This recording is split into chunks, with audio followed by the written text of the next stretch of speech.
Hi, everyone. I'm Maggie McGrath, senior editor at Forbes. President-elect Donald Trump has nominated Brendan Carr as the next chair of the FCC. Carr is already the senior-ranking Republican on the FCC, but free press advocates are sounding the alarm about what his appointment could mean under a new administration. Joining us now is one of the people who is sounding those alarms.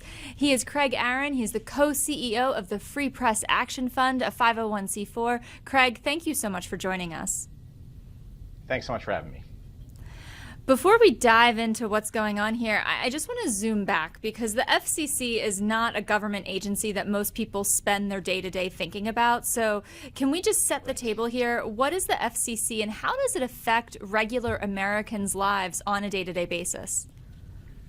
Sure. Well, the Federal Communications Commission, the FCC, is supposed to be the independent government agency that's looking out for the public, for consumers when it comes to their internet connections, their cell phone. The FCC's job is basically to watch the public airwaves. So that includes broadcast television and radio, the parts of the airwaves that use a cell phone signal. They also regulate cable television, of course, broadcast television and all of that. So it's their job to be the public's watchdog for those using the public airwaves. That's what they're supposed to be doing.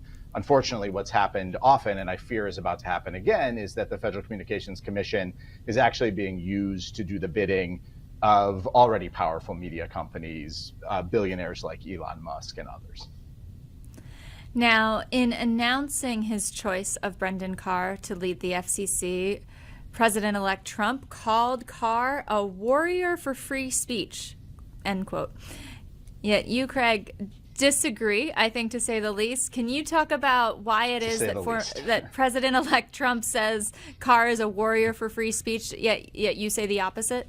Well, I think we have some different definitions of free speech. The free speech that I worry about is the government intruding on free speech, the government using its power to limit what newsrooms can do, how those in power are held accountable. And one reason I'm very nervous about Commissioner Carr becoming Chairman Carr of the FCC is because when he was asked directly during campaign season about threats being made by then candidate Trump over fact-checking that happened during the ABC debate or interviews with Vice President Harris on 60 Minutes, Carr refused to rule out the FCC looking at the broadcast licenses of these networks. So the FCC has a lot of power over these companies, over their ability to access the airwaves, or their ability to do business. So the idea that a would-be regulator is actually threatening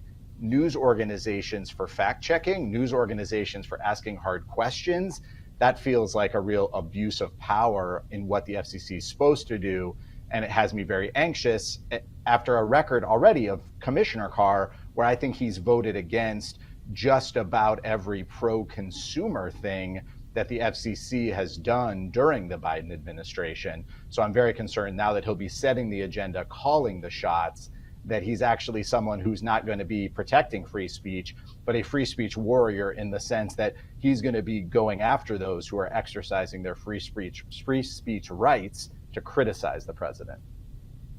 So we're entering a reality, or perhaps we've been in this reality since 2015, where free speech is in the eye of the beholder, almost? Yes, and what I worry about it is free speech just in the hands of the billionaires. So if you have enough money to buy your own social media platform, if you have enough money to have your own cable television network, maybe you can still ensure those protections. But we know, if they start coming after the individual journalists, and maybe CBS or the New York Times has the budget to stand up to government intrusion, but there are a lot of outlets out there who are going to be covering what's happening at the local level. What happens if this new administration begins to carry out their plans to round up immigrants or other things they've promised to do? Can they expect that they too could really come under government scrutiny? Are we going to see broadcast licenses start to be taken away because the president doesn't like their coverage? I didn't think we were going to be living in that world, but when asked directly, you would expect a would-be chairman of the FCC to say, that's ridiculous, I'm here to stand up for the First Amendment. But that's not what Brendan Carr has said. What Brendan Carr said is, well, we'd have to look into it. What Brendan Carr has said is, I'm not going to make diversity or equity a priority at the FCC anymore, even though only a tiny percentage of television and radio stations are owned by people of color. What Brendan Carr has shown is he's going to vote against rules to protect the free and open internet, measures to protect consumers, and a lot of measures to protect the most vulnerable in our society, people who are getting ripped off on phone calls because a member of their family happens to be incarcerated, others who can barely afford that internet connection that's so important for them to get a job or get an education. In all of those cases, Brendan Carr has sided with the biggest companies, and especially with Donald Trump and Elon Musk, who he has spent much of the last year buttering up and saying to them, I'm your guy, I'm going to look out for you. And now he's being rewarded for that. Now, you mentioned CBS, New York Times, the resources they might have to fight anything that comes out of the FCC. But I want to dig in a little bit here, because there have been some headlines suggesting that Chairman Carr could punish newsrooms. And you mentioned, the Trump campaign was not happy with the CBS 60 Minutes interview with Vice President Kamala Harris.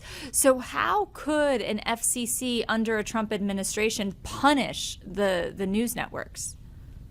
So I think there's a couple ways and things to watch out for. So the most obvious and direct one would begin to mess with renewal of their broadcast television licenses. So all of these major networks also own local television stations, and the FCC is in charge of those licenses, of that access to the airwaves. So if they were to rule that these companies were not serving the public interest, they could theoretically take away those licenses.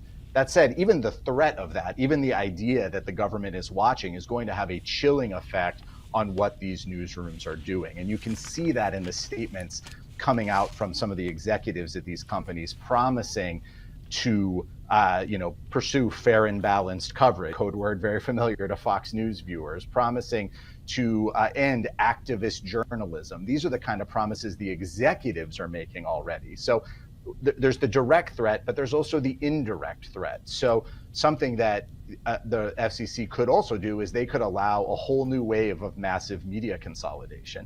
And we've seen this before, right? If you remove the rules and limits on how many, say, television stations a company can own, well, suddenly you can sell those to people who are closer to the president. Already broadcasters are lining up saying, make it unlimited, the number of television stations we can buy. We saw this in other parts of the media. Twitter is a great example. When Elon Musk didn't like what was on Twitter, he bought it and remade it in his image. We could see that kind of thing carried out in other parts of the media. So it's both the sort of offensive measures, we're going to step in and disrupt what these companies are doing, but their real power is the power they have to reshape the media market as a whole and put it in fewer and fewer hands that we've seen are very responsive to signals coming from the White House. We can see that, directly in folks like Elon Musk essentially moving in and being part of the transition team. But we also see it in the activities of Jeff Bezos and the publisher of the Los Angeles Times. The election got close and they said, well, maybe we won't endorse a candidate after all. We have a lot of business before the government. These companies have a lot of things that they want to do. They want to access the airwaves. They want more licenses. They want to be able to expand. The FCC has a hand in all of that. So if that power is used to punish those who offer coverage critical of the administration, then we have a real problem. How fast would we see those effects? And how would news consumers, regular Americans, know whether or not they are consuming coverage that has been, censored is a strong word, but maybe clipped a little or softened, or I don't know what the right word is, but I guess what I'm asking is, how can people trust? Yeah, go. Yeah, well, I think what we already know is people have a huge distrust of the news media already. I would argue largely because of this, because they don't know, what the bosses are doing. They don't know where the information is coming from. So they do have reason to distrust already. But what I'd be watching for as a news consumer is, news outlets, especially when it comes to television and radio, pulling their punches, not looking more deeply into what's happening in the White House, in these administrations, at places like the FCC, which often go undercovered by a lot of the mainstream media, especially, broadcast television, broadcast radio. The other thing you have to be watching always at a place like the FCC is what's happening essentially in the business section. What are the deals on the table? Who's trying to merge? Who's trying to grow their power? And how easy or hard is it for them to do so? I would argue we don't benefit from more media consolidation, but are they clearing the way? Are they waving through deal after deal? Are some companies getting a better deal than others?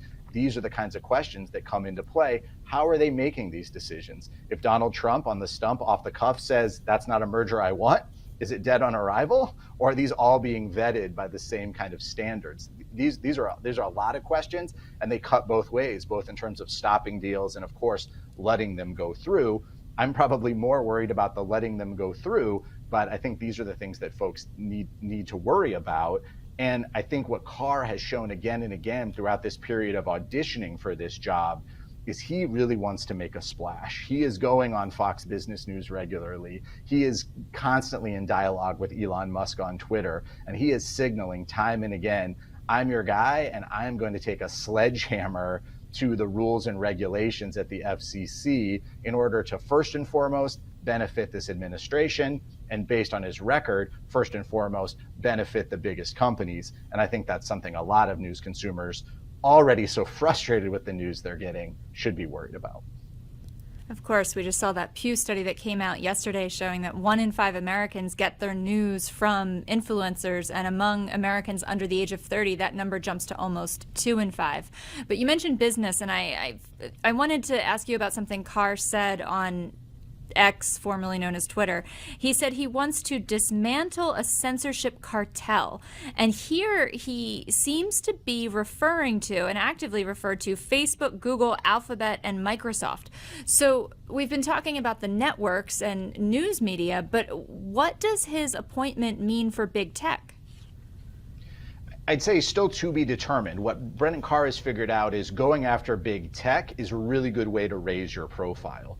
Technically, the FCC doesn't have a lot of authority over content that goes over the internet, over the wires. That's how we want it. We don't want our federal regulators involved in the content. They have a role to play in the structures and making sure people have access to that, making sure people can afford to get online. They have a role to play when it comes to internet access and making sure that's available to everyone. But Brendan Carr seems to believe he has a bigger mandate. So even though the FCC doesn't regulate social media, he was one of the first people calling for TikTok to be banned. Now he's a little quieter about that because maybe Donald Trump has changed his mind, but he has gone out of his way on official government letterhead to essentially threaten these companies for censorship, but it's not entirely clear what he means, who's being censored. I think this brings us back to where we started, which this definition of censorship, of free speech, has suddenly become very malleable. And suddenly he's sort of accusing companies of actually what they're doing in his latest screed is fact checking, trying to evaluate for people what are the reliable sources of news and information. And Brendan Carr is signaling, wait, that might not be very good for my team, so I'm going to call that censorship. I'm going to go after it. The question that will face, I think, the Trump administration is this going to be an attempt to expand the FCC's authority, to actually try to get into the content regulation business where they haven't been before? But Brendan Carr is really signaling this is a priority for him. So is he going to try to use the Communications Act, Section 230 of the Communications Act, or go to Congress seeking some kind of regulatory authority for the internet that's never existed before? If he doesn't do that, I don't really know what he's doing besides honestly just continuing to try to get the attention of Trump and Musk and others. As you talk about Musk throughout this conversation, we have a story on Forbes.com right now talking about how Carr has spoken out in favor of Musk and his companies, and indicating that Starlink could perhaps benefit from a friendlier FCC. The company lost out on nearly $1 billion in rural broadband subsidies under the current FCC. Mm-hmm. So what's your reaction to what an FCC under Carr could mean for Elon Musk and his fortunes? Well, I think it's very good news for Elon Musk, and I think that's why Brendan Carr has this job. He's really recognized that that was the way into the good graces of this administration, and Brendan Carr has been on a media tour accusing the FCC of regulatory harassment when it comes to Elon Musk, which is preposterous. What the FCC did is they actually investigated a bid that Elon Musk made to provide broadband services and discovered that the areas he was proposing to serve in exchange for billions of dollars in taxpayer money were places that didn't actually require a federal investment in broadband. They were golf courses and airport runways and highway medians. These weren't actually places where people lived that didn't have access to service. So what the Biden FCC did is they said, well, wait a minute, we don't need to spend $2 billion to do this. That's not a good use of taxpayer money. You don't have a plan, Elon Musk, Starlink, to actually provide this service. So we're not going to just hand you this money. Suddenly that's become a narrative of like, this was taken away from Elon Musk. I mean, I'm old enough to remember a Republican Party that was concerned about wasting taxpayer dollars. But for Brendan Carr, it really depends, well, whose dollars are they and where they're going. If they're going to Elon Musk and we're on the same team, it's regulatory harassment. If they're going to lower costs of the broadband for low-income Americans, well, then suddenly it's a huge waste. And I think that tells you something about Carr's priorities. Now, you put out a pretty strongly worded statement on Carr's appointment, noting that, quote, Carr is the only sitting government official who co-authored a chapter in the extremist Project 2025 policy roadmap that will apparently guide his, meaning Trump's, administration. So, just for folks who might just be tuning in, how does Project 2025 play into the FCC? Well, this was sort of maybe an underreported scandal of the campaign is that, there was a time during the campaign where Donald Trump was saying, Project 2025, I've never heard of it. I don't know these people. They don't represent me. Very clearly, that was not the case. But, this is a report prepared by the Heritage Foundation and a number of other groups, far-right reactionary groups. And there was one sitting member of the government who signed up as a co-author, and that was Brendan Carr. The actual content of his chapter is relatively obscure and all about the FCC. But I think we have to be concerned about the company he's keeping. Here are some, far-right groups really looking to, end abortion rights, essentially advocate for Christian nationalism. And here's Brendan Carr, government employee, essentially signing up for their crusade. So I'd be, I think it is worth an inquiry. There was a letter from members of Congress asking about, was he doing this on his own time? Was this government time? Project 2025 is something that motivated a lot of people to be very concerned about a set of policies that they weren't really hearing about on the campaign trail, but they were very concerned about when they did hear about them. So to have the next FCC chair to be in league with, this many people really advocating for hate and bigotry, I think is really concerning. And here we have Brendan Carr. He's not even in office yet, and he's running around saying, right now, diversity and equity is the #2 priority of the FCC, not on my watch. That might score him political points, but I think it's reason to be very concerned because it's actually the FCC's job to make sure that the public airwaves represent the broad public. Who gets to own, who gets a license to broadcast. It shouldn't just be the most powerful. It shouldn't only be white men. But Brendan Carr is saying, no, when I'm in charge, that'll no longer be a priority. He's been very clear about that. So what does this situation mean for you and your work? And also, what does it mean for news consumers who are worried about the future of a free press? Is there anything that you're planning on doing in this environment? And is there anything that regular news watchers can do? Well, I think we have to stay vigilant. I think it's up to the public to be the guardians, the guardrails of democracy. A lot of things that happen at places like the Federal Communications Commission, happen outside of the public's view. That's the problem. These are huge decisions that are made that shape our news media, that shape the internet and what it's going to be, but very often they're done without the public's involvement or consent. So the FCC works better, frankly, when people are paying attention to what it does. So our work is going to look like exposing what it's doing, good, bad, and otherwise. That's going to be a challenge with this administration, with the government all in the hands of one political party. But I think it also makes it that much more important. So what I would urge average news consumers to do, citizens to do, is pay attention to what's happening at these places. You might have to work a little harder to seek out the information, but these decisions made by these agencies, made by government departments, those are really what matters. Pay attention to the structures, pay attention to who's benefiting from them. In the end, we're going to have media regulations. We're going to have rules of the road. The only question that really matters is who's going to benefit. Is it going to be Elon Musk, or is it going to be the rest of us? Those are the kind of decisions Brendan Carr and the other members of the FCC, and there are going to be 4 other members who have to vote on things, are going to be making in the years ahead. So I think this is a setback for a lot of things that I care about, but it doesn't mean the fight is over. Well, we will be paying close attention, and we will have to check back with you in the new year under the new administration as things unfold, because to your point, sunlight is the best disinfectant. Craig Aaron, co-CEO of Free Press Action Fund, thank you so much for joining us. We really appreciate your time. Thanks so much for having me. Really appreciate the time.